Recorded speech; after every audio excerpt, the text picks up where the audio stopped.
안녕하세요.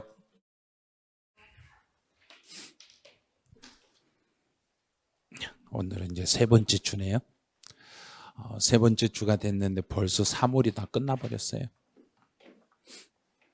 이제 3월 달이 끝나면 좀 있으면 공부하기 엄청 힘들어질 건데 4월 달부터는 노는 날이 더 많으실 거예요. 이제 어떤 분이 그러더라고요.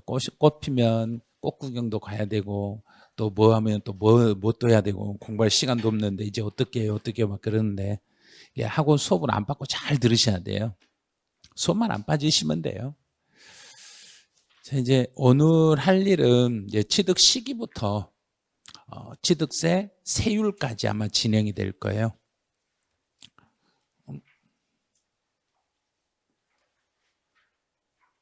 이게 나왔네. 자, 이제 오늘 할 일은 취득 시기인데 이 취득 시기에서 취득하고 시기하고 단어를 먼저 용어를 좀 풀어내실 줄 알아야 돼요. 그래서 공부하실 때 이제 본문 내용을 먼저 보는 것도 중요한데 본문보다는 왜 지금 이걸 배우는지 취득하고 시기가 무슨 뜻인지를 알면 그 나머지 내용들은 당연히 따라오게 돼 있어요. 그래서 무조건 본론을 암기하려고 하지 마시고 개념을 잡을 때 정의가 뭔지를 먼저 잡아보세요. 취득이라는 것은 소유권을 주장하는 것을 이걸 취득이라고 그래요. 소유권 주장. 그럼 소유권 주장을 다른 말로 바꾸면 혹시 이거 기억나는가? 소유권 주장을 딱 두 글자로 바꾸면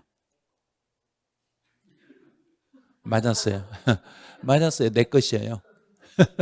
이걸 알아야 돼요. 이걸 알아내면 그러면 그 다음부터는 풀 수 있어요. 이게 전문 용어가 아니라 우리가 알 수 일상생활 용어로 풀어버리면 그게 쉽거든요. 그다음에 시기라는 거 뭐냐면 끝에요. 기간의 시작이다. 그러면 첫날이다. 그리고 이제 이걸 해석을 해보면 내 것이라고 말할 수 있는 첫날이 언제인가 그걸 찾아라 이 말이에요. 언제부터 이 물건이 내 것인가? 이 물건이 내 것이 되면 언제부터인가? 그러면 이제 유상승계라고 했으니까 누군가 소유권 있는 걸 넘겨받아서 대가를 주고 넘겨받았을 때 내 것으로 주장할 수 있는 첫날이 언제인가? 그럼 돈을 준다고 했으니까 돈을 줄 때는 계약금, 중도금, 잔금 요 세 개가 있는데 이 중에서 내 것으로 보는 첫날은 언제가 되냐면 잔금 지급일이에요. 이렇게 따지면 되는 거예요. 계약서 작성한 날이 아니라 잔금을 지급한 날이에요. 그런데 잔금을 지급한 것 중에서도 요 날짜를 요걸 잘 봐야 돼요. 잔금을 지급할 때 두 개가 있거든요. 실제 잔금이 있고 계약서상 잔금이 있는데 근데 사실상 잔금 지급일에 취득한 것으로 본다 그랬네요. 그럼 본다라는 말은 이날로 취득 날짜를 정하겠다. 그러면 이 사실상 잔금 날짜가 확인이 되면 다른 말을 해도 다른 말은 들어주겠다 안 들어주겠다? 안 들어주겠다 이 말이에요. 다른 말을 해봤자 요 사실상 잔금이 있으면 이게 제 1번이다 이런 뜻이에요. 그런데 두 번째로 이제 사실상 잔금을 확인할 수 있는 자료를 제출하지 않는 경우 이 말은 그냥 갖다 쉽게 해요. 사실상 잔금 지급을 확인할 수 없으면 이 말이에요. 그리고 실제 잔금 날짜를 확인할 수 없으면 계약서상의 잔금 날짜로 가겠습니다. 이렇게 가는 거예요. 그래서 이제 유상승계 취득은 1번이 사실상 잔금이고 사실 잔금이 확인이 안 되면 계약서상 잔금 날짜로 가겠습니다. 그런데 이제 문제 내는 사람은 어떻게 냈냐면 유상승계 취득은 사실상 잔금 지급일과 계약서상 잔금 지급일 중에서 둘 중에 빠른 날이에요. 이렇게 문제를 내놔요. 이 둘 중에 빠른 날로 하면 이걸 맞는가 틀린가요? 틀리죠. 틀려요. 요게 1번이고 사실이 1번이고 사실 확인이 안 되면 계약서가 2번이에요. 이렇게 가는 거예요. 순서가 있다는 걸 주의하셔야 돼요. 그래서 계약서와 사실을 비교해서 빠른 날이 아니라 사실이 1번이고 사실 확인이 안 되면 계약서상 잔금 날짜로 가겠어요. 그런데 이제 단서 조항에 보면 계약서상의 잔금 지급일이 명시되지 않았을 때는, 그러면 잔금 지급일로 가려고 했는데 잔금 날짜가 이렇게 돼 있네. 자, 오늘 날짜를 한번 보죠. 오늘이 3월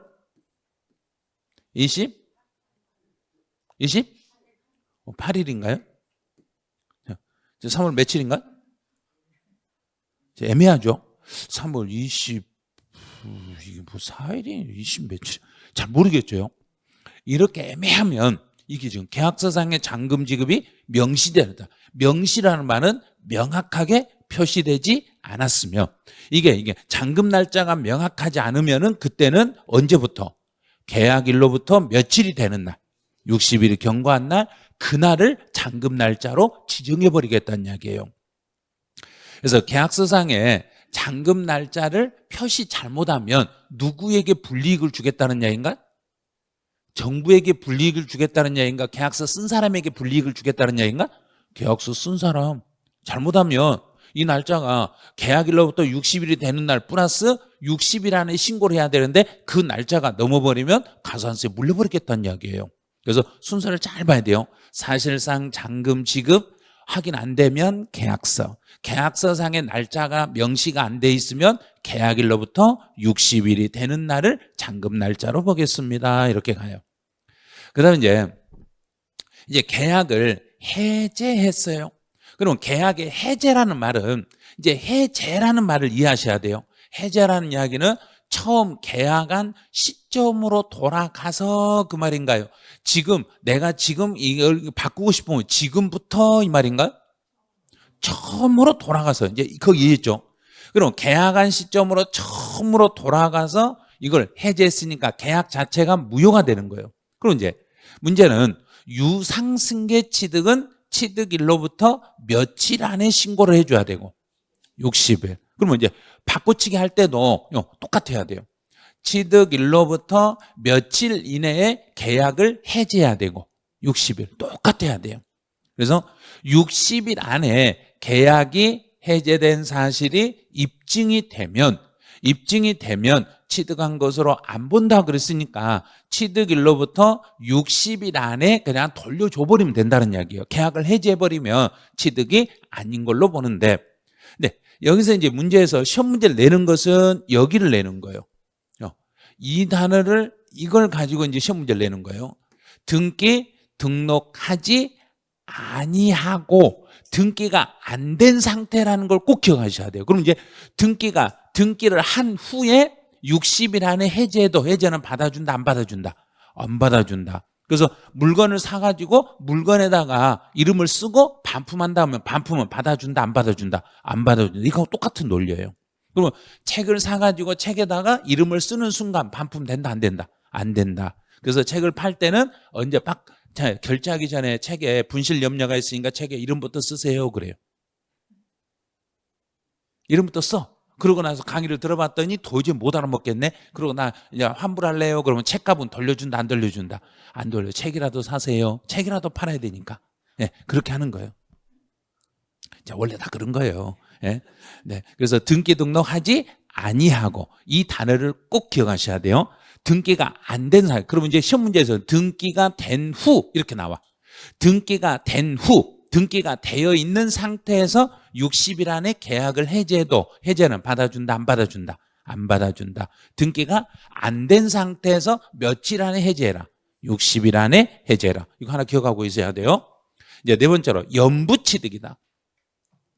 이제 연부라는 단어가 어떤 뜻인지를 또 익혀보죠. 연부라는 것은 연 단위로 나눠서, 1년 단위로 나눠서 내가 돈을 지불하는 거예요. 연 단위로 돈을 나눠서 지불했을 때는 언제 취득이에요 했더니 그 연부금을 뭐 할 때 그랬는가요? 지급할 때. 그러면 이제 여기서 문제를 낼 때 어떻게 됐냐면, 사실상 연부금 지급일 매번 지급할 때인데 총 전체 금액을 완납할 때 이러면 틀리는 거예요. 매년 연부금을 주기로 하고 실제 매년 연부금을 지급할 때마다 새로운 취득으로 보겠습니다, 이런 거예요. 새로운 취득이라는 이야기는 전체 금액을 완납하면 소유권이 주장이라는 이야기인가, 매년 주장이라는 이야기인가, 매년 단위로 하겠다는 이야기. 이거는 특이하게 연부로 취득했을 때는 잔금 지급일로 가는 게 아니라 매년 연부금을 지급할 때마다 새로운 거래로 보겠습니다. 그래요. 그럼 이제 5번은 가보죠. 이제 잔금 지급일이 1월 12일이라고 하면, 예를 들어봐요. 1월 10일이 잔금 지급일이에요. 그런데 등기를 1월 5일 날 등기를 해버렸네. 근데 실제 유상 승계 취득의 원칙은 언제를 취득일로 잡아라 그랬는가? 잔금 지급일이죠. 그런데 이제 문제에서 잔금 지급일 전에, 잔금을 지급하기 전에 등기를 먼저 하면 그때는 어느 날로 가요 하고 단서가 또 있어. 그때는 등기 한 날을 등기 한 날에 취득한 것으로 간주합니다. 그럼 잔금 날짜와 등기 날짜를 비교했을 때는 둘 중에 무슨 날로 가라? 자, 이렇게. 아니, 둘 중에 비교했을 때는 무슨 날? 등기일이 아니라 빠른 날. 만약에 잔금 지급보다 등기가 늦어버리면 잔금 지급일, 잔금보다 빠르면 등기일. 그래서 둘 중에 빠른 날, 이렇게 잡고 계셔야 돼요.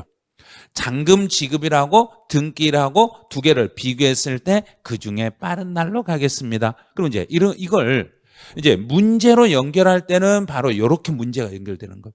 복잡하게 보여. 보이기만 복잡하게 보이는 거예요. 그래서 문제 풀 때 제일 먼저 봐야 될 게 이게 어떤 조건인가를 빨리 보셔야 돼요. 문제를 풀 때 유상승계 취득인지 무상승계 취득인지 원시로 취득했는지 그 행위를 잘 보셔야 돼요. 문제 풀 때는. 여기는 매매니까 무상이다, 유상이다. 유상이면 밑에 이제 사례로 들어가 보는 거예요. 유상이면 사례에서 제 1번은 뭘 찾는다? 1번. 사실상 잔금 지급일. 이걸 먼저 찾아야 돼. 사실상 잔금 날짜를 찾아봐요. 그럼 이제 니은번을 봤더니 잔금을 7월 1일에 잔금 3억 9천만 원을 치르기로 계약을 체결했네. 계약을 체결했으니까 계약이 우선이 아니에요. 근데 디귿 보니까 2025년 6월 20일 날 등기를 하고 6월 20일 날 이날 등기를 하고, 등기 있으니까 등기 체크하시고, 그다음에 잔금을 치렀는데 7월 10일 날 잔금을 치렀네. 그런데 이 잔금 날짜를 확인할 수 있는가를 봐야 돼. 자, 봤더니 사실상 잔금 지급일을 확인할 수 있는 자료를 제출하여 확인됨 그랬네요. 그럼 사실 확인됐으니까 사실하고 뭘 비교해서 빠른 날? 등기. 자, 그럼 등기한 날하고 사실상 잔금일 두 개를 비교해 보니까 6월 20일하고 7월 10일을 비교해 봤더니 빠른 날은 6월 20일. 그럼 답은 요거. 이렇게. 만약에 그런데 여기서 7월 10일요. 사실 확인이 안 된다. 사실 확인이 안 되면 뭐하고 뭘 빠른 날? 계약서상 잔금 지급일과 등기를 비교해서 빠른 날. 그러면 계약서상 잔금 지급일은 7월 1일이고 등기일은 6월 20일이니까 이래도 누가 더 빠른가요? 등기일이 빠르죠. 그래서 언제나 문제 풀 때는 이제 사례가 나오고, 요즘 이렇게 사례가 나오고 분석하라고 나오면 유상이냐 무상이냐를 먼저 보고, 유상이었을 때 원칙이 뭔지를 제일 먼저 생각하세요. 원칙은 사실상 잔금 지급일. 그게 확인이 안 되면 계약서상 잔금 지급일. 근데 잔금 지급이라고 등기가 두 개가 나왔을 때는 둘 중에 빠른 날 개념으로 이렇게 찾아가시면 돼요. 이제 무상승계로 가보죠. 무상하면 생각나는 게 무엇과 뭐 두 개 있는가요? 상속, 징역. 자, 그럼 먼저 상속을 받았어요. 상속을 받았어요. 그러면 누군가가 지금 이 물건 주인이 지금 뭐 했어요? 이 말인가? 사망했어요. 이 물건 주인이 사망했어요. 그러면 사망하면 사망자의 재산은 상속인들이 어느 순간부터 소유권을 주장하겠는가? 뭐 하는 순간 주장한다? 사망하는 순간. 사망하는 순간을 전문 용어로 상속 개시일이라고 그래요. 사망하는 순간. 그런데 여기서는 상속 등기일 나오면 그거는 틀렸죠. 상속 등기 아니에요. 그럼 이제 혹시 문제에서 상속 개시일과 상속 등기일 중에서 빠른 날이에요, 이런 말을 쓰면 된다 안 된다? 절대 안 돼요. 왜냐하면 죽기 전에 등 깨버리면 징여가 되는 거예요. 죽는 것 전에 등기는 있을 수가 없는 거예요. 그래서 여기는 등기일이 나오면 무조건 안 된다는 걸 주의하셔야 돼요. 상속 개시일이 원칙이고 상속 개시일밖에 안 돼. 등기는 있을 수가 없는 거예요. 이제 증여.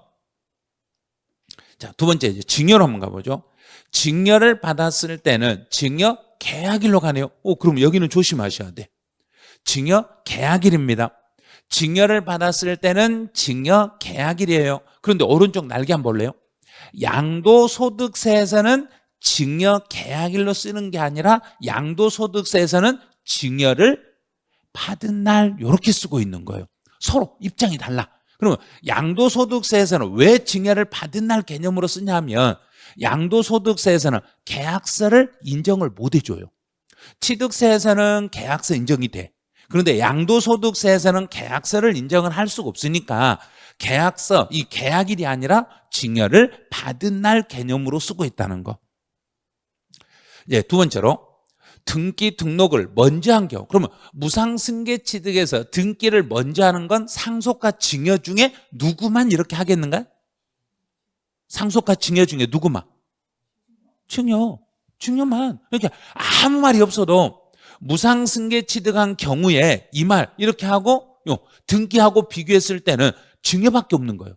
그래서 문제에서는 무상승계취득이라고만 써주지 가로에다 증여란 말 안 써줘요. 이거 이해를 돕기 위해서 증여라고 써놓은 거고 등기를 먼저 했다 이 말은 이제 그러면 무상이니까 증여에 대한 계약이라고 등기하고 비교해보라는 이야기예요. 그래서 이제 비교해 볼게요.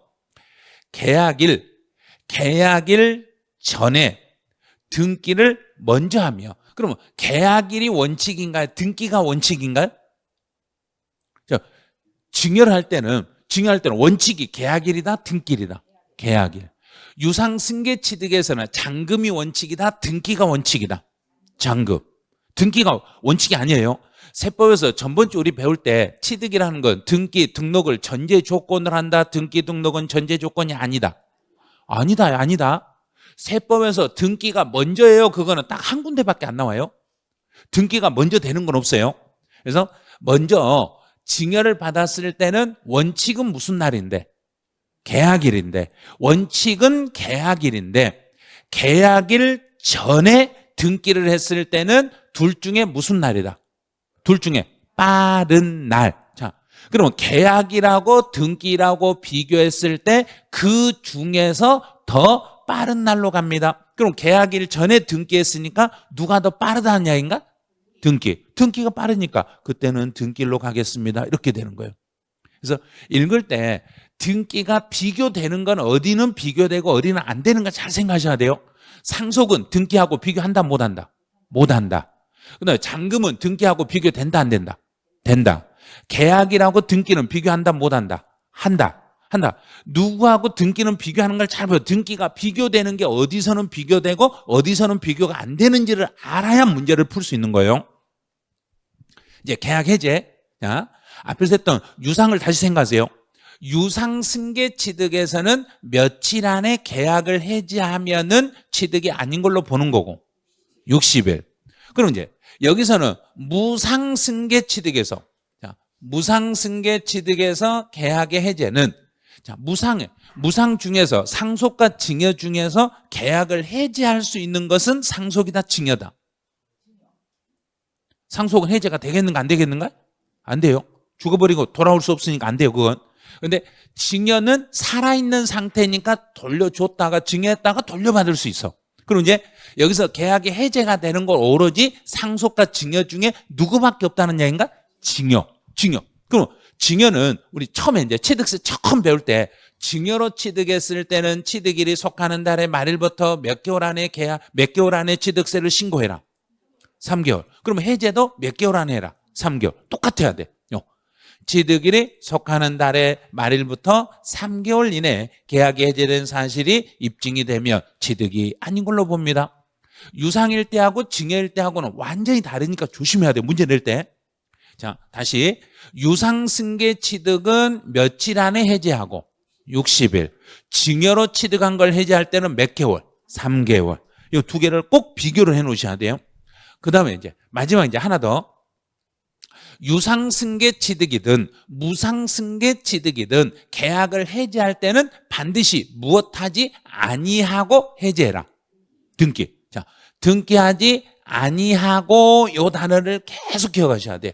등기나 등록을 하지 아니한 상태에서 증여는 몇 개월 안에 해지하며 3개월 안에 해지하면 취득이 아닌 걸로 보겠습니다. 이렇게 유상과 무상은 완전히 이게 다르다는 걸 주의하셔야 돼요. 계약해제가 예전에는 2년 전까지는 똑같았어요.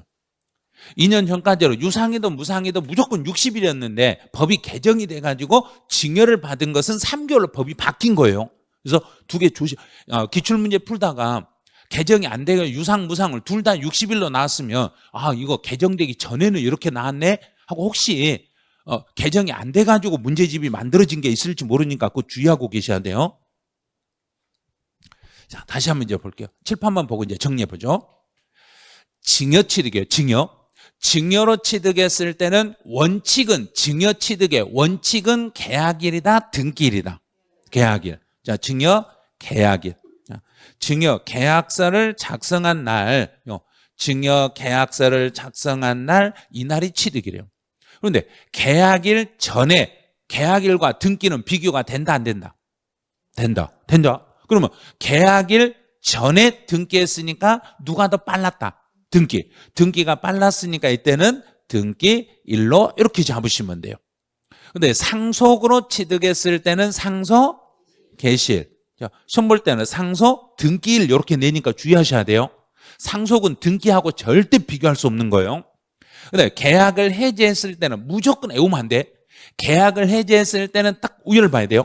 유상이냐 무상이냐를 꼭 확인해서 여기는 무상이기 때문에 몇 개월 이내 해지해라. 3개월. 무상이었을 때는 3개월. 유상이었을 때는 60일. 단 무엇하지 않고 등기하지 아니하고 해제된 사실이 입증이 되면 그때는 취득이 아닌 걸로 보겠습니다. 이렇게 하시면 돼. 그럼 이제 유상과 무상을 비교했으니까 이제 원시로 한번 가보죠. 자, 이제 원시. 원시는 토지하고 건물 두 개가 있는데 먼저 토지의 원시는 바다를 메꾼 걸 한번 머릿속에 딱 기억하세요. 원시 취득 그럼 바다를 메꿨다. 바다를 메꾼 걸 두 글자로 줄이면 바다를 메꾼 게 매립인가요? 간척 사업 한다는 거. 그럼 바다를 메꾸면 일단 내 앞으로 등기하면 내 것이다. 등기가 전제 조건은 아니다. 등기가 전제 조건 아니다. 세법 문제 풀 때 등기를 원칙으로 해요. 그러면 먼저 의심부터 하셔야 돼. 왜냐하면 세법은 등기나 등록을 필요하지 않고 사실상 이 개념을 써요. 그래서 원시로 취득했을 때 토지의 매립이나 간척으로 토지를 원시 취득했을 때는 공사가 끝났다는 것을 정부가 인정해 주면 등기하기 전일지라도 공사 준공 인가일에 취득한 걸로 보는 거예요. 그런데 문제를 낼 때는 엄청 이렇게 내요. 토지의 매립 간척으로 인한 원시 취득의 시기는 그때는 토지 등기일입니다. 이렇게 나와요. 등기한 날이 원칙이 되는 게 아니라 공사 준공 인가일이 원칙입니다. 그런데 대신에 공사 준공 인가 전에 다른 행위들이 있으면 그것들을 다 비교해서 그중에 무슨 날로 간다? 빠른 날. 어떻게든지 세금을 빨리 받을 생각이다, 늦게 받을 생각이다. 빨리 받을 생각으로 이렇게 하는 거예요. 그래서 원칙만 먼저 기억하세요. 공사 준공 인가한 날 이날을 취득일로 잡겠습니다. 이제 두 번째로 건물을 건축했을 때, 그럼 이제 여기서 건축에 이건 딱 하나만 예를 들을 건데 건물은 건축했다 하면 딱 새로운 거 하나, 새롭게 건물 올리는 거, 새롭게 올리는 것을 두 글자로 신축. 요것만 먼저 생각하세요. 신축. 건물을 신축했어요. 그럼 이제 우리가 건물을 새로 지으면 그냥 내 마음대로 막 건물 지어놓고 막 들어가든가요? 허가 받고 들어가든가? 허가 받고. 그러면 허가 받고만 들어가는 거, 안 받고 들어갈 수도 있는가? 안 받고 갈 수도 있죠. 그러면 이제 허가 받고 들어갈 때하고 안 받고 들어갈 때 이 관계를 머릿속에 생각을 하셔야 돼요. 허가를 받았다는 이야기는 누구한테 허가를 받았고? 정부한테. 내가 이 건물 들어가서 뭐 해도 좋다는 허가를 받았고 사용해도 좋다는 허가를 받고 그대로 읽으면 돼요. 내가 들어가서 사용해도 좋다는 승인을 정부한테 받은 거예요. 그러면 정부 입장에서는 사용해도 좋다는 승인서를 나한테 뭐 해줬는가? 교부를 우리말로 바꾸면 줬죠. 그걸 내주는 날. 이게 교부일이에요. 자, 그럼 허가를 받았을 때는 내가 정부한테 사용해도 좋다는 허가를 받은 날이 있어. 자, 그럼 이제 허가를 받은 날이 있고, 그 다음에 이제 하나 더 볼게요. 그럼 내가 허가를 안 받았을 때, 여기까지만, 이 내용 가지고 해결해 보세요. 자, 사용해도 좋다는 승인서를 정부가 내줬어. 그런데 내가 여기서요. 이 사용해도 좋다는 승인서를 정부가 내주는 거, 안 받고, 사용 승인서를 안 받고, 제가 크게 가로해 놓은 거 빼고 읽어보세요. 자, 이 가로, 이거 빼고, 앞에 거하고 뒤에 거만 읽어보세요. 사용날. 그럼 날을 일로 바꿔보세요. 사용일. 자, 그러면 정부에서 승인을 받아가지고 받은 날하고 내가 승인 안 받고 들어가서 살아버린 날, 이걸 비교해서 그 중에 무슨 날이다? 빠른 날. 그러면 허가 받은 날하고 허가 안 받은 날 중에서 그 사람이 더 빨리 사용하면 그 중에 하나를 취득일로 잡아버리겠다는 이야기예요. 그래서 이제 하시오. 건물을 신축했을 때는 허가가 떨어지는 게 우선이다. 내가 사용하는 거하고 두 개를 비교해서 빠른 날이다. 비교해서 빠른 날이다. 정부에서 승인 내준 날하고 내가 승인 안 받고 들어가서 살아버린 날을 비교해서 그중에 빠른 날을 취득일로 잡겠습니다. 이렇게 가는 거예요. 그럼 이제 오른쪽 날개 봐보세요. 양도소득세 한번 잘 봐보세요. 양도소득세에서는 허가 받은 날하고 안 받은 날을 비교해서 빠른 날로 가는 게 아니라 원칙은 사용 승인서 교부일로 가고, 허가를 받으면 사용 승인서 교부일로 가고, 거기는 따로따로예요. 허가를 받지 않고 취득했을 때는 사용일, 이렇게 개념을 쓰는 거예요. 그래서 양도소득세는 허가를 받았냐 안 받았냐를 따로따로 물어봐. 양도소득세에서는 허가 받았을 때는 어떤 날이에요? 허가 안 받았을 때는 어떤 날이에요? 양도소득세 이렇게 따로따로 물어보는데, 취득세에서는 허가 받은 거 안 받은 걸 따로따로 물어본다. 비교해서 빠른 날로 간다. 비교해서 빠른 날. 이 개념을 잡아야 돼요. 양도소득세에서는 허가 받은 날하고 안 받은 날을 묶어서 빠른 날 개념으로 쓰는가, 따로따로 개념으로 쓰는가?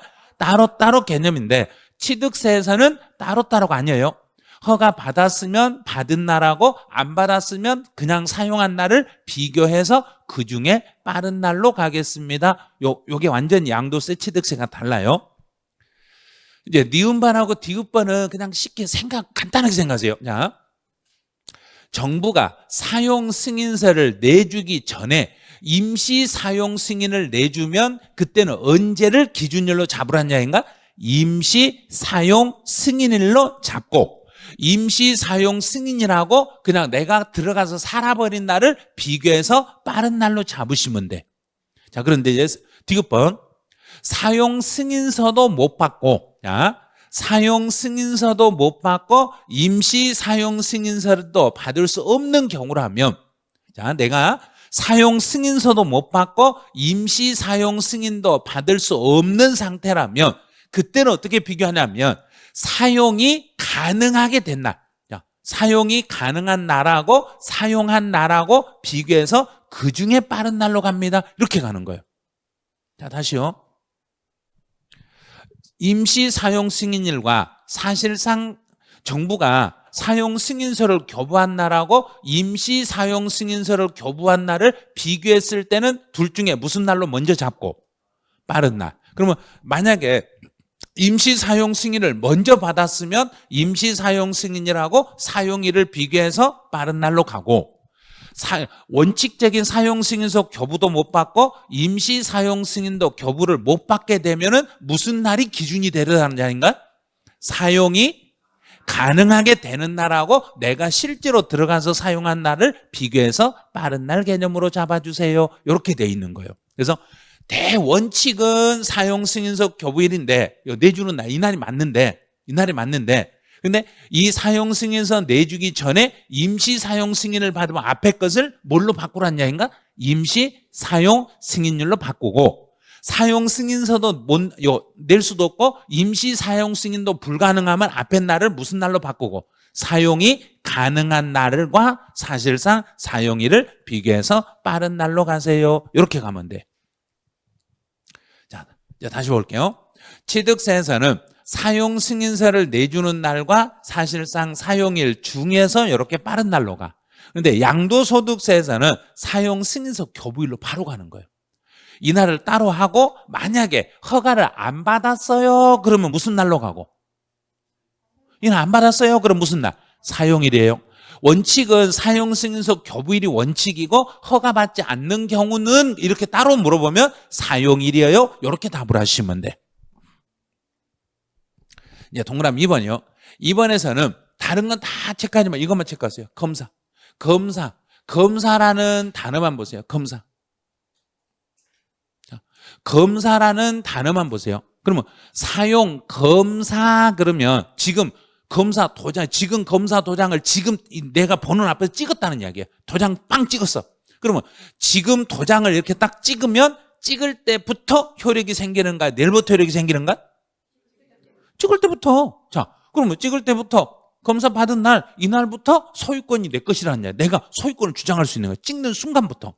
자, 그럼 오늘 만약에 제가 오늘 내 집을 누군가에게 임대를 내주기로 하고 서로 오늘 계약서에 도장을 찍었어. 자, 오늘 날짜로 도장을 찍었어. 그럼 오늘부터 효력인가? 내일부터 효력인가? 오늘부터 효력이죠. 자, 그럼 이제 동그라미 3번. 3번에서는 이제 앞에 지문들은 복잡하니까 다 신경 쓰면 여기만 보세요. 소유권 이전 고시. 소유권 이전. 그러면 이 물건의 소유권을 나한테 이전하겠다고 지금 뭐 했는가? 고시. 게시판에 붙였어. 그러면 게시판에 붙인 오늘부터 소유권이 인정이 되는가? 내일부터 인정이 되는가? 내일부터. 자, 소유권 이전 고시를 했을 때는 그 다음 날이 뒤가 붙은다는 걸 꼭 기억하세요. 소유권 이전 고시가 나오면 고시한 그날부터 효력이다. 다음 날부터 효력이다. 다음 날부터. 그럼 이제 공법에서 배울 때 이거 배우죠. 환지하면서 면적이 증가됐을 때 증가된 면적의 효력은 환지처분 공고일부터 효력이다. 공고일의 다음 날부터 효력이다. 다음 날. 그거하고 똑같은 거예요. 그래서 언제나 소유권 이전 고시가 있고 공고가 있으면, 자, 고시하고 공고가 나오면 무조건 고시한 날, 공고한 날 뒤에는 뭐가 따라 붙은다. 다음 날. 이거 다음 날이 따라 붙어요.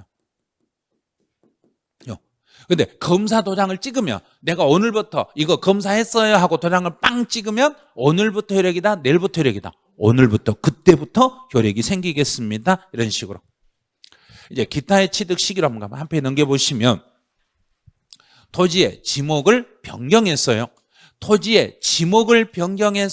그러면 자, 지목을 변경했어요. 그러면 플러스 반드시 뒤에 뭐가 따라 붙어야 되고 가액 증가.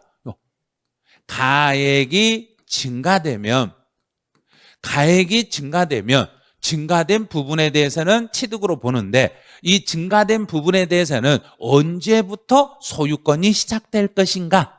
자, 토지의 지목을 변경했을 때는 실제 땅을 새로 샀는가요? 새로 산 건 아닌가요? 새로 산 건 아니죠. 새로 산 건 아니기 때문에 여기에서는 사실상 변경일과 공부상 변경일 중에서 빠른 날이에요. 이렇게 잡아. 그래서 문제 낼 때는 어떻게 냈냐면 토지의 지목을 변경하여 가액이 증가된 경우에 사실상 변경일을 취득일로 봅니다. 사실상 변경일을 취득일로 봅니다. 이렇게 문제를 내. 그럼 그 지문은 틀렸어요. 그래야 돼요. 맞는 거 아니에요? 사실상 변경일만 쓰면 안 돼. 사실상 변경일과 누구를 비교해서? 공부상 변경일을 비교해서 그 중에 빠른 날로 갑니다. 여기서 하나를 더 봐야 돼요. 하나를 더. 그럼 변경일 전에 사용하는 게 있으면 변경일보다 먼저 사용을 하면 변경이 먼저다, 사용이 먼저다? 사용이 먼저다. 그럼 이제 해석을 할 때 이렇게 하는 거예요. 사실상 변경일과 공부상 변경일과 사실상 사용일 이렇게 세 개를 비교해서 1번과 2번과 3번을 비교해서 그 중에서 빠른 날. 요 세 개 중에서 제일 빠른 날로 잡겠습니다. 이렇게 정리를 하셔야 돼요.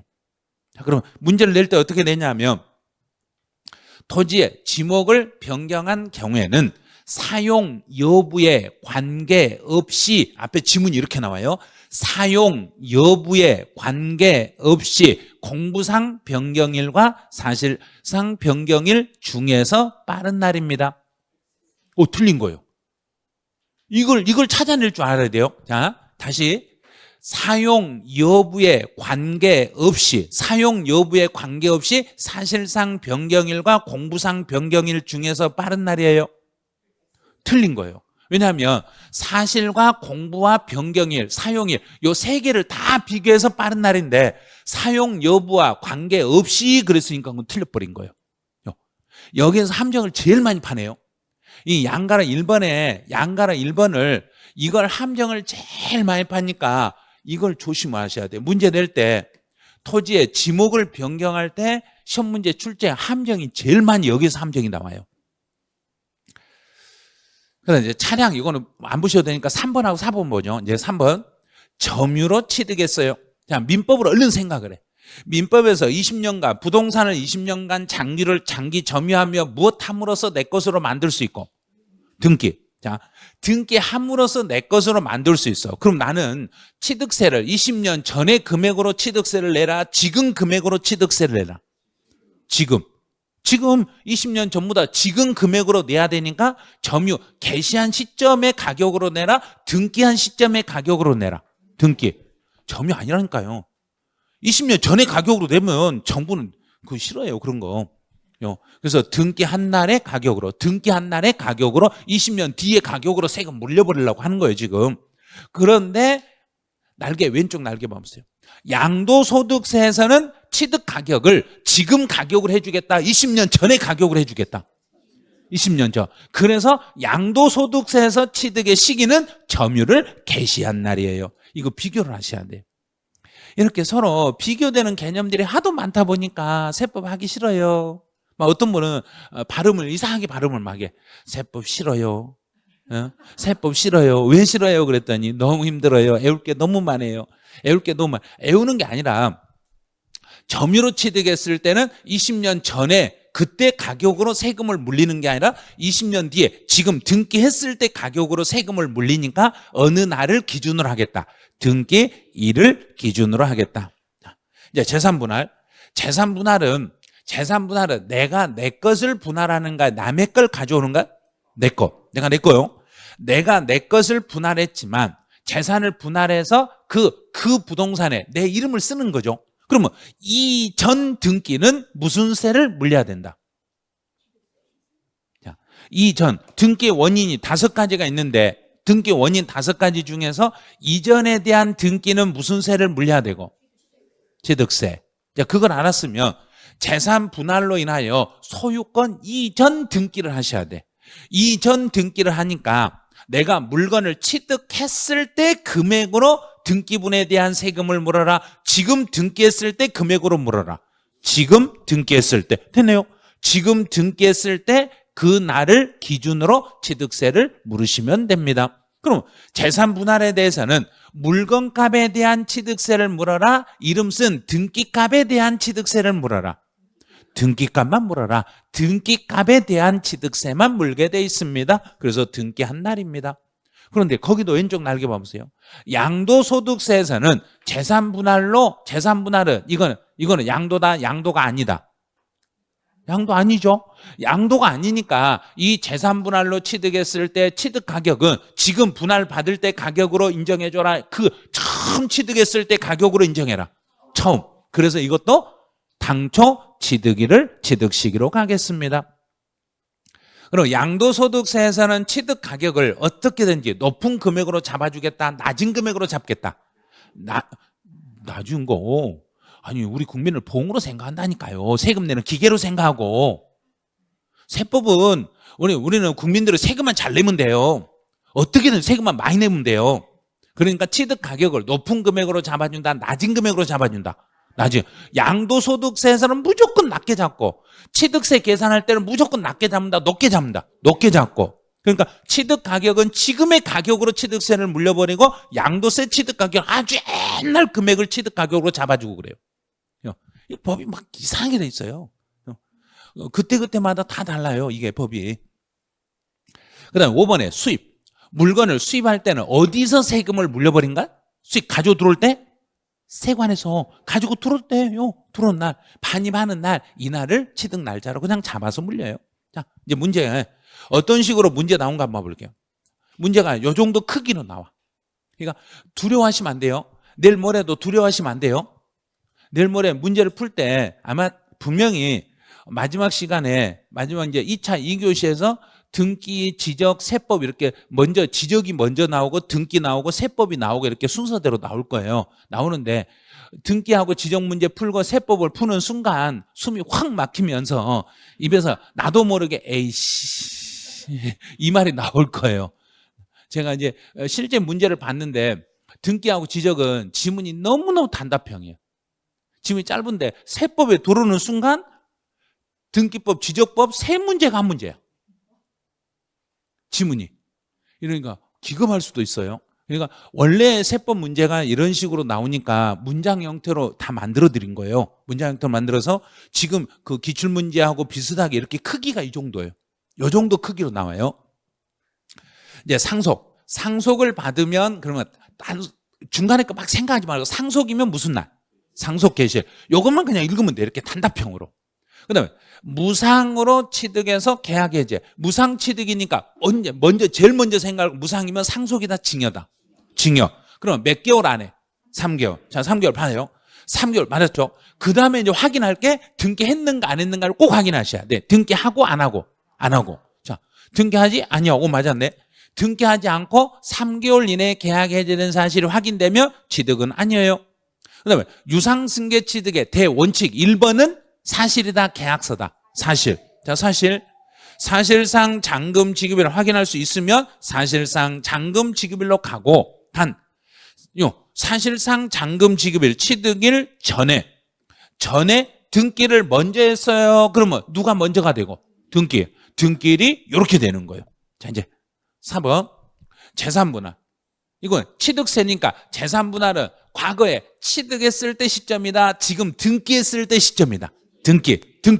등기한 날을 취득일로 찾겠습니다. 완전 단답형 문제예요. 근데 문장으로만 풀어놓은 거예요. 그럼 5번 같은 경우는 쭉 읽으면 끝에 가서 준공인가고시가 아니죠. 준공인가는 토지. 여기서는 건물이니까 준공인가가 아니라 소유권 이전. 소유권 이전에 대한 고시하면 뒤에는 뭐가 따라붙고 다음날. 여기서 다음날이 있는데 앞에를 틀리게 만들어버렸다는 이야기예요. 이게 34의 기출문제예요. 실제 시험 문제 이게. 이런 식으로. 그러니까 앞에는 지문이 길게 나와도 그리고 필요 없는 것들이 너무 많은 지문이에요. 세법은. 왜냐하면 이 필요 없는 지문 안 써주면 복수정답에 오답이 돼버리니까 어쩔 수 없이 다 써주는 거예요. 써주는 것뿐이에요. 그래서 일단 토지는 공사 준공인가일이고 건물은 소유권 이전이에요. 건축물은 소유권 이전 고시가 되는 거예요. 자, 여기까지 해서 이제 취득의 시기는 다 잡았어. 이제 소유권을 언제 움직이는가를 잡았어. 그럼 이제 소유권 움직이면 우리는 취득일로부터 며칠 안에, 일반적인 경우 60일 안에 뭘 해야 된가? 세금 계산해야죠. 그러면 세금을 계산하려면 이건 안 쓰셔도 돼요. 세액을 계산하려면 제일 앞에다가 뭘 앞에다 딱 세워놔야 되고, 표준 과세가 아니라 바꾸세요. 뒤집어서 과세 표준. 과세 표준을 먼저 잡고 과세 표준에다 무엇을 곱하면 세율을 곱하면, 자, 이제 할 일이 우리는 여기는 이제 배우는 거예요. 과세 표준을 배우고 세율 배우고 그러면 세금을 계산하는 거예요. 그럼 이제 과세 표준은 취득세 같은 경우는 우리가 직접 계산한다. 정부에서 계산해 준다. 내가 직접. 과세 표준 내가 직접. 자, 그 직접 계산할 때 어느 날 현재로 하는가 보죠. 어느 날 현재인가요? 취득 당시. 이게 취득일이라는 이야기예요. 취득일 현재 무엇으로? 가액으로. 내가 취득 당시에 가액으로 중간에다 뭐 하나만 딱 넣으면 돼. 정부가 정해준 가격이다. 내가 신고한 가격이다. 내가 신고. 그래서 본인이 신고한 가격이다 이 말이에요. 내가 신고한 가액으로 가겠습니다. 단 연부로 취득했을 때는 앞에서 우리 취득일을 연부 취득은 취득일이 전체 금액을 완납하면 그랬던가 매번 지급하면 그랬는가? 매번. 그럼 과세 표준도 전체 금액으로 잡는다 매번 금액으로 잡는다 매번 똑같네요. 연부금 그러면 매해 지급되는 금액입니다. 연부는 매번 지급되는 금액입니다. 매번 지급되는 금액을 본인이 알아서 신고하시면 되겠습니다. 이렇게 가는 거예요. 자, 이제 유상승계취득이니까 내가 대가를 줬다 안 줬다? 줬다. 그 물건을 살 때 돈 주고 샀을 때는 그럼 요 지문을 봐야 돼. 이제 그 물건을 무엇하기 위해서? 취득하기 위해서 내가 그 돈을 뭐한 거? 소요 들어간 돈. 그 물건을 취득하기 위해서 들어간 일체의 비용입니다. 일체라는 말은 모두 이 말이에요. 자, 그 물건을 취득하기 위해서 들어간 모든 비용입니다. 이 물건을 사기 위해서 들어간 돈 전부입니다. 그럼 직접 비용이다, 간접 비용이다? 둘 다란 이야기야. 모두라고 했으니까. 직접 비용이든 간접 비용이든 모두란 소리예요, 이게. 이 모두란 이야기가 직접적으로 들어간 비용이든 간접적으로 들어간 비용이든 모든 비용을 다 포함하세요. 그 물건을 구입하기 위해서 직접적으로 들어간 돈은 취득가액에 포함하지만 간접적으로 들어간 돈은 제외합니다. 그럼 그건 틀렸어요. 이렇게 되는 거예요. 직접 비용이든 간접 비용이든 무엇하기 위해서 들어간 비용이라며 취득하기 위해서 들어간 돈이라면 모두 취득가격에 포함하세요. 자, 그럼 이제 그 말을 뭐라고 쓰는지 이제 지금부터 익히세요. 자, 이 물건을 취득하기 위해서 직접 들어간 돈이든 간접적으로 들어간 돈이든 요거 사기 위해서 들어간 돈 모든 금액의 이름을 그 물건의 취득 가격이라고 그래. 그 물건의 취득 가격을 사실상 취득 가격이라 합니다. 이래. 그러면 사실상 취득 가격이라는 것은 그 물건을 취득하기 위해서 들어간 돈 전부예요. 이 말이 사실상 취득 가격이에요. 그런데 이제 만약에 제가 특수관계인하고 거래했네요. 자, 특수관계인 나오면 세법에서 이제 세법 처음 하신 분들은 용어 익히셔야 돼요. 특수관계인 딱 나오는 순간 저 사람 사기치려고 저렇게 했네 이렇게 생각하시면 돼요. 무조건 세법에서 특수관계인 간의 거래라는 말이 딱 나오면 저거 나쁜 짓 하려고 하네 그러면 이제 나쁜 짓 우리 이제 처음에 이제 우리 아가들 태어나면 나쁜 짓 그러면 그래 해라 막 그런가 하면 안 돼 그런가? 하면 안 돼. 그러죠? 그러면 나쁜 짓 하면 그거 아니다. 너 이렇게 특수관계인과 거래하면 그 거래 그거 해 그런가? 아니다 그런가? 아니다. 특수관계인과 거래를 통해서 세금을 부당하게 줄이려고 나쁜 짓 하면 특수관계인하고 이 거래를 그대로 인정한다? 부인해버린다. 이걸 부인해버린 거 이렇게 해요.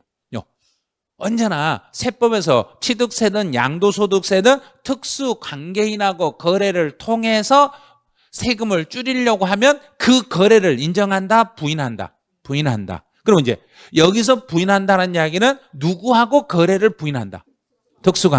특수관계인하고 거래했던 것을 부인해버리고 뭘로 계산해버린다?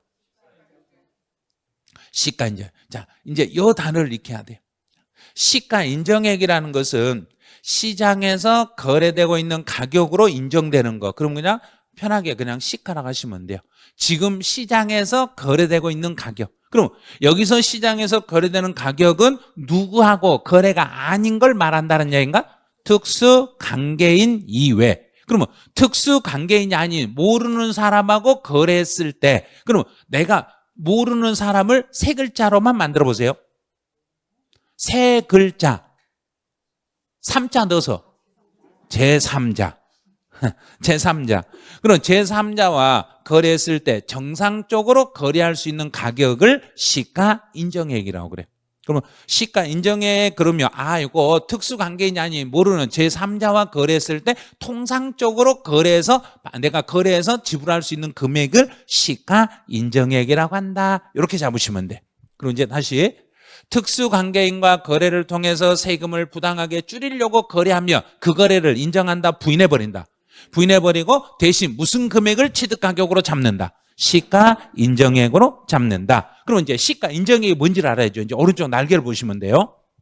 이제 부당행위 계산, 나쁜 짓은 어떻게 하면 나쁜 짓인가? 그러면 세금을 부당하게 올리려고 하면 나쁜 짓이다. 세금을 적게 내려고 하면 나쁜 짓이다. 적게. 세금을 부당하게 적게 내려고 하는데 지금 시장에서 거래되는 금액하고 지금 거래한 거 특수관계인하고 금액 차이가 시가 인정액은 요건 나쁜 짓 한 금액이다. 정상적인 금액이다. 정상적인 금액이다. 정상적인 금액과 그 사람이 취득했다고 신고한 것의 차이. 그러면 사실상 취득 가격은 요거 정상적인 가격이다. 지금 특수관계인하고 거래한 금액이다. 특수관계.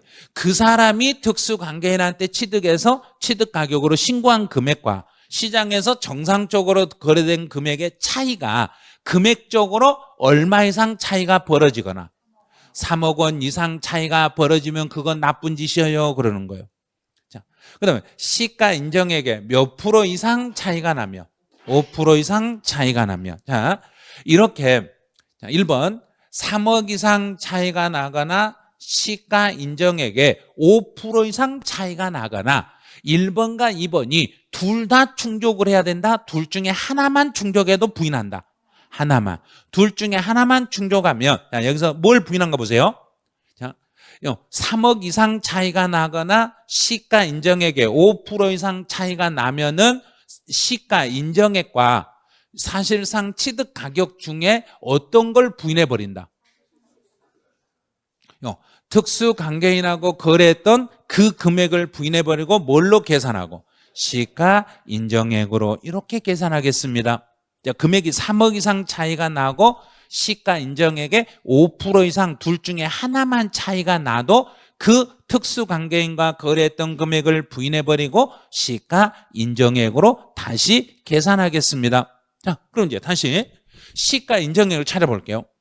여기서 시가 인정액은 취득일 전 6개월, 취득일 후 3개월 이내의 기간 동안 매매 가격이나 감정가액이나 경매나 공매한 사실이 있는 경우에 그 가액을 시가 인정액이라고 하는데 그러면 여기가 취득일이에요. 자, 오늘 3월 28일 날이 이날이 취득일이에요. 3월 28일이 취득일이면 취득일로부터 오늘부터 과거 몇 개월치 주변 시세를 찾아보고 6개월 취득한 날로부터 다시 몇 개월치를 찾아보고 3개월 3개월을 찾는데 뭔가 이제 힌트를 얻어야 돼요. 유상으로 승계 유상으로 취득했을 내가 돈 주고 샀을 때는 며칠 안에 신고해라. 60일 증여받으면 3개월 상속을 받으면 6개월. 그럼 여기서 시가 인정액을 계산하는 건 주로 무슨 거래일 단위인가? 증여. 그래서 취득일로부터 3개월 이내 요 말을 쓴 거예요. 그래서 증여로 취득했을 때는 원칙이 무슨 금액을 기준으로 한다? 시가 인정액. 그러면 시가 인정액은 증여 받고 몇 개월 기다려보고 일단 가격을 찾아보고 3개월. 받고 3개월, 받기 전에 몇 개월, 6개월 찾아보고 이렇게 찾아가지고 시가 인정액이 있으면 그 시가 인정액으로 가는 게 원칙입니다. 그런데 주변 시세가 없으면 어쩔 수 없이 시세가 없으면 정부 고시가로 갈 수밖에 없어요. 그래서 전 6개월, 후 3개월 개념 잡으시고 그 다음에 이제 시가 인정액이 여러 개 있으면 여기서 취득일 전 6개월 후 3개월에서 시가 인정액이 하나가 아니라 여러 개가 나왔을 때는 오늘 날짜 취득일 오늘 기준으로 앞으로든 뒤로든 가장 오늘의 날짜에 제일 근사치 가장 가까이 있는 금액 예를 들어 볼게요. 자, 3월 28일 전으로 가서 1월 20일 날 금액이 2억짜리가 하나 있었네요.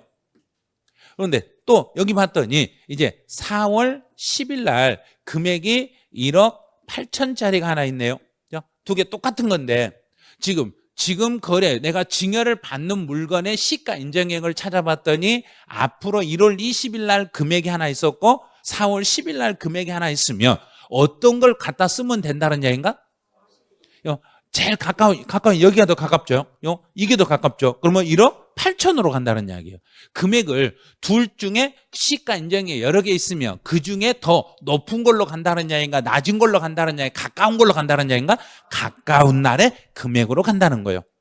취득일 전후로 가장 가까운 날의 가액을 적용하겠습니다. 이런 식으로. 요즘은 법이 개정이 되고 한 번도 아직 시험에 안 나왔어요. 시가 인정액이라는 단어는 작년에 잠깐 비쳤어요. 작년에 잠깐 비쳐가지고 시험에 한번 살짝 비쳤어요. 그럼 그 다음 연도에는 시가 인정액을 구체적으로 문제를 낼 수밖에 없어요. 그래서 시가 인정액은 다시 여기서 시가 인정액이라는 것은 내가 취득한 날을 기준으로 과거 취득 전 몇 개월로 가고 6개월 후 3개월. 만약에 6개월 3개월 사이에 시가 인정액이 여러 개가 나오면 제일 무슨 거? 가까운 거. 취득일에 가장 가까운 날에 해당하는 금액을 시가 인정액으로 갖다 씁니다. 그런데 문제가 어떤 식으로 만들어지냐면 시가 인정액이 2개 이상이 발생했을 때는 그중에 더 높은 금액으로 적용합니다. 이렇게 내니까 그거 틀렸다는 걸 주의하세요. 높은 걸로 가는 게 아니라 취득일에 가장 가까운 날에 금액을 적용하겠습니다. 이렇게. 자, 그럼 이제 시가 인정액까지는 잡아냈어. 이제 사실상 취득 가격으로 갈 건데, 자, 여기서부터는 이제 개념을 먼저 잡으세요. 사실상 취득 가격이라는 이야기는 내가 이 물건을 무엇하기 위해서, 취득하기 위해서, 그 물건을 취득하기 위해서 뭐한 돈, 쓴 돈, 들어간 돈. 자, 그러면 지급한 돈. 그 물건을 취득하기 위해서 지급한 직접 비용이다, 간접 비용이다, 둘 다다. 자, 둘 다 나왔네요. 직접 비용과 간접 비용 모든 것을 합한 금액으로 가겠습니다. 그 물건을 취득하기 위해서 직접 들어간 돈이든 간접 들어간 돈이든 상관없이 이 물건 취득에 들어간 모든 비용을 취득 가격, 사실상 취득 가격이라고 그래요. 그럼 여기서 사실상 취득 가격이라는 것은 그 사람이 무엇 해야 될 금액이다. 그 사람이 내가 신고할 금액이다. 이 금액으로 신고하라는 이야기예요.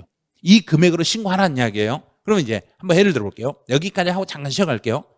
취득 대금을 일시급 등으로 지급하여 일정액을 할인받았네. 자, 일정액을 할인을 받았으면 할인받은 액수는 취득 가격에 포함할 것인지 안 할 것인지. 그러면 할인을 받았으니까 이 물건 취득에 들어갔다 안 들어갔다? 안 들어갔다. 내가 예를 들어서 100만 원짜리 물건을 사는데 10만 원 깎아주면 얼마 주고 이 물건을 샀는가? 90만 원. 좋은 말이에요. 자, 볼게요. 약정 금액이 있는데 약정 금액에서 일정액을 할인 받아버리면, 자, 할인 받으면 내가 지불한 실제 그 물건을 취득하기 위해서 지급한 돈은 할인된 금액을 지불했어요. 그러면 이 경우에, 자, 여기 약정 금액 1번, 할인된 금액 2번. 자, 이 경우에 과세 표준을 신고할 때 약정 금액으로 신고해라, 할인된 금액으로 신고해라. 그렇죠. 그 할인된 금액을 과세 표준해라. 그 시험 볼 때는 약정 금액으로 해라 이렇게 나와. 약정 금액이 아니에요. 내가 할인을 받아버렸으니까 할인받은 액수만큼은 그거 빼고 약정된 금액이 아닌 할인된 금액을 과세 표준으로 신고하시면 되겠습니다. 이렇게 되는 거예요. 자, 이제 여기까지 했으면 이제 사실상 취득가액에 포함되는 것, 안 되는 것, 이제 익히는 것은 이제 이거는 그렇게 막 중요하진 않아요. 작년에 이미 여기서 시험에 한 줄 나와버렸어요. 한 줄 나왔으니까 만약에 낸다면 이제는 구체적으로 사실상 취득가격에 포함되지 않는 거 골라라. 포함되는 거 골라라. 이제 나오면 그럴 차례예요. 그러면 문제가 이제 어렵진 않아. 그러면 여기서 포함된다는 이야기는 내가 이 물건 취득할 때 내 주머니에서 돈이 나갔다? 안 나갔다? 나갔다. 포함 안 된다. 그럼 나갔다? 안 나갔다? 안 나갔다. 나갔더라도 취득과 관계가 있다? 없다? 없다. 없다. 취득과 관계 없으면 제외. 관계 있으면 포함. 이렇게 잡으시면 돼요. 그럼 여기서부터는 잠시 쉬었다가 다시 진행을 하죠.